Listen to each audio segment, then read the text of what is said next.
All right, let's talk about France, because it's staring down a real financial moment of truth. For decades, it's been spending more than it earns, and that national debt has now reached a critical point. Politician François Bayrou says he has the answer, and he's laid out a pretty clear diagnosis and a bold prescription for the country's future. So let's dive in and break down his plan and what it could really mean for France. Bayrou essentially boils this entire massive issue down to this one very stark choice. And he argues this isn't just some political catchphrase. No, he says this is the fundamental decision facing every single French citizen. Will you choose to make manageable efforts now to get your house in order, or will you wait until painful sacrifices are forced on you from the outside? Okay, so before we can even get to the cure, we have to understand the sickness, right? Bayrou's analysis kicks off with a very clear diagnosis. He sees a nation that is, in his words, dangerously over-leveraged. Now, to make a huge national problem like this feel a bit more real, the plan uses a powerful analogy. Just imagine a family. They're not borrowing for big things anymore, like a house or a car. Instead, they're taking out new loans just to put food on the table. Well, that, on a national scale, is the situation he's describing. It's this vicious cycle of borrowing just to get by, a state he calls surendettement, or over-indebtedness. And look, this is not a new problem, not by a long shot. France actually hasn't had a balanced budget since 1974. Just let that sink in for a second. That's half a century of piling up debt year after year. And all of that has led us to what Bayrou is calling the moment of reckoning. He's basically saying the time for kicking the can down the road is officially over. And if you want to put the sheer scale of this problem into perspective, the analysis gives us one absolutely staggering figure. France's national debt is growing by 5,000 euros every single second.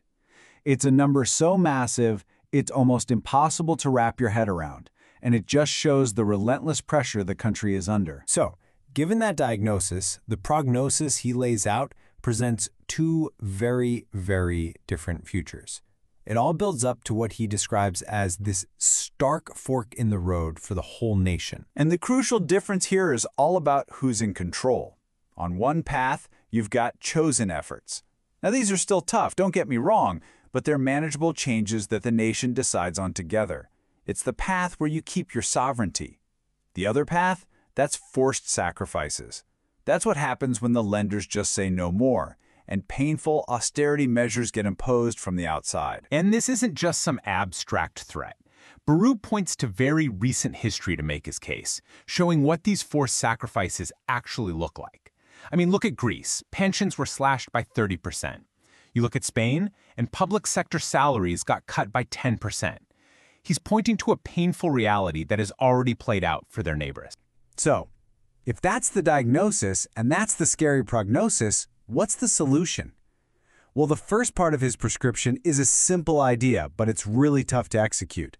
France needs to produce more. According to this analysis, a root cause of France's economic trouble is something called a production gap. Apparently, the country produces somewhere between 10 and 15% less per person than its neighbors do. The logic is pretty straightforward. If you can close that gap, you'd get higher family incomes, more tax revenue for the state, and that would make the national debt a whole lot easier to manage. So, how do you close that gap? The plan suggests a four-part attack. First, you tackle what Bayrou calls the scandal of high youth unemployment.